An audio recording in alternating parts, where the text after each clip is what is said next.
What's going on, guys? Jake Tiesler here with the latest Mustang and automotive news. Today, we're going to talk about the 2019 GT500 and why you should buy it. First thing on the list for me is the ability to drive the vehicle daily. Now, for the first time in a long time, they're going to offer an automatic transmission in the GT500. And it's either going to be a 10-speed automatic or a 7-speed dual clutch transmission. And now this is not confirmed 100%, but there is a flex plate indicating that it's possible that there's going to be an automatic transmission in one of the engine diagrams. So we're all kind of hoping that there is an option for the 10-speed automatic or the 7-speed dual clutch for the people who enjoy to drag race or who just don't want to shift their own gears and basically want to be able to drive the car daily and not have to worry about shifting. So that would make it easier to drive in traffic for a lot of people. And I know that some people probably didn't even buy a GT500 in the past because they didn't want a manual transmission vehicle. So as weird as that sounds, that's the truth of the matter. A lot of people are going to the automatics because they shift faster and they're easier to drive and they're getting better and they're more responsive than they used to be. So that would add to the drivability, you know, as far as taking the car to work every day and not just being a weekend warrior or a track toy like the ZL1 1LE. It also has more interior space and visibility from the inside if you're going to compare it to something like the Camaro. So that would help it be better for the daily duties, especially like in traffic, changing lanes and all this kind of stuff. Vehicles being in your blind spot, I know that's a problem, can be.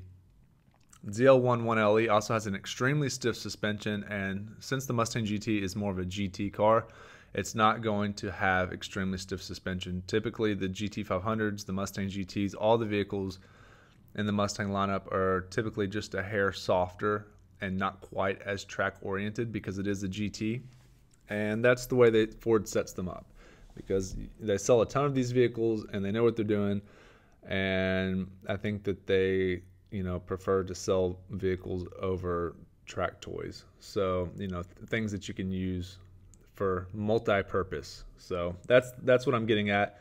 So that's the first one, is daily drivability. So the next one is aesthetics or appearance, or basically just the look of the vehicle. Well, there's some renderings, and I really just don't think that the renderings, as good as they are, I don't think it's going to do the vehicle any justice. I think if you just look at the GT350R, how good that vehicle looks, I'll put some pictures up for you guys.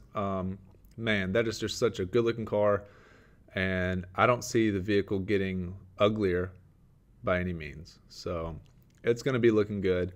It's going to look as good as the GT350, if not better. It's going to be a little bit more aggressive, and I hope they do it right, and I'm pretty confident that they'll make it at least as good as the GT350 or better. So you don't really have to worry about that. It's going to look way better than the renders, and I have full confidence that it's going to just be a really good looking aggressive vehicle, but it's not going to be too low that you can't drive it around, or the splitter, you know, the front spoiler is not going to be too low that you can't drive it around or anything like that. So should be very good looking. So that's appearance. Next one is performance. So if you don't already know, it's going to be a Predator engine is the code name, the nickname, which is going to be a 5.2 cross plane crank. It's not going to be the flat plane crank Voodoo that was in the GT350. So, and that's because basically, you know, this is going to handle boost better. It's not going to rev quite as high, and it's not going to have all those engine vibrations that it had previously. So you're not going to have to worry about that. So it's going to get a 2650 blower at 12 pounds of boost and about 10-to-1 compression ratio. It should be in the mid to low 700 horsepower at the flywheel. So on the performance aspect, it's probably not going to go around the racetrack quite as fast as the ZL1 1LE. It'll be very competitive though. But like I said, you're going to be able to live with the vehicle on a day-to-day basis, and you're going to be able to take people in the vehicle. You're going to want to drive it. You're going to want to drive it to work. It's going to be that good. It's not going to be a headache to drive. It's not going to be so stiff that you don't enjoy it. So the performance will be right on par with the competitors, but it'll be a usable vehicle. Now, the next thing is where I like to talk a lot about value.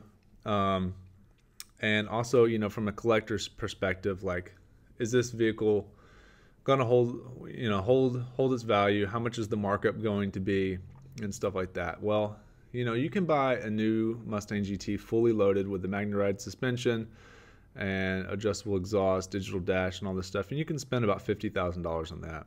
And then on top of that, you can buy a Roush supercharger and make it 700 horsepower for about 10 grand.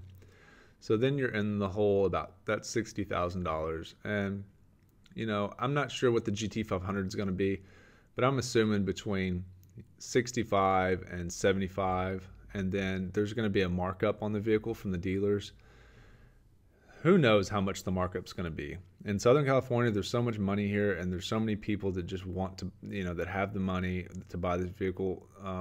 Who knows how much these cars will go for? I really don't know. And it could be $10,000 over. It could be as much as $40,000 over. Because I know the GT350Rs, I'm pretty sure some of them sold for $80,000, $90,000, $100,000 at some point. So the point I'm getting at is, if you really want the value, just get a 2012 GT500 or 2013 and 14 GT500.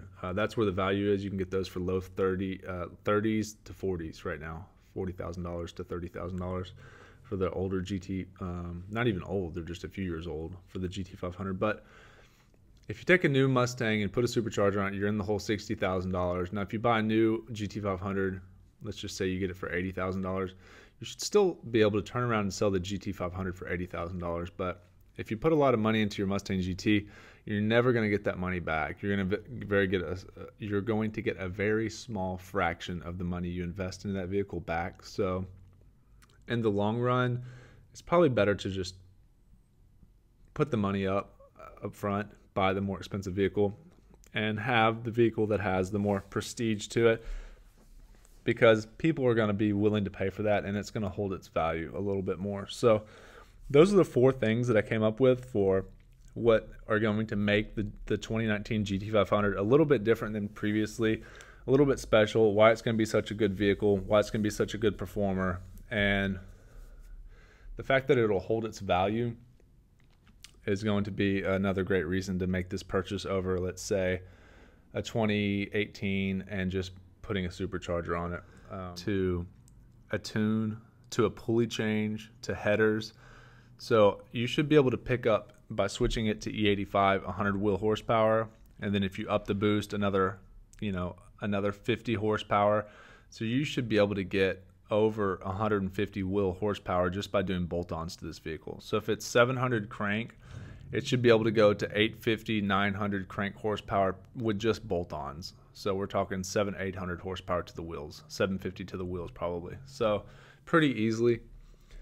So that's another thing to consider down the road, is if you do modify your Mustang, this one probably has the higher potential if you do start modifying, because the engine from scratch is larger displacement, being a 5.2 liter. So just something else to consider.